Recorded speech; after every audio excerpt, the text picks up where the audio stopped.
ناظرین، یہ جو آپ چشمہ دیکھ رہے ہیں یہ تاریخ میں آتا ہے کہ 600-700 سال پرانا ہے،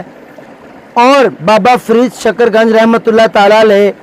اس بستی کے لیے اللہ سے دعا کر کے گئے کہ یا باری تعالیٰ اس بستی والوں کو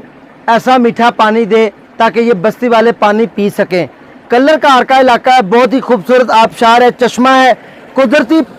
اور یہ جو پتھر آپ دیکھ رہے ہیں اتنے مضبوط ہیں، اتنے پائیدار ہیں، ان کے اندر نہ ڈرل کام کرتا ہے، نہ یہاں پر ہتھوڑا کام کرتا ہے، نہ یہ پتھروں سے ٹوٹتا ہے، نہ آری بلیڈ سے کٹتے ہیں۔ یہ قدرت کا شاہکار اتنے خوبصورت نفاست کے ساتھ لگائے گئے ہیں،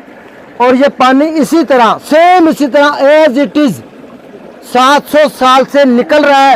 اور نہ کبھی یہ ختم ہوتا ہے، نہ یہاں پر کسی مشین کی ضرورت ہے، نہ یہاں پر کسی اور چیز کی ضرورت ہے۔ قدرتی پانی ہے جو لگاتار دن اور رات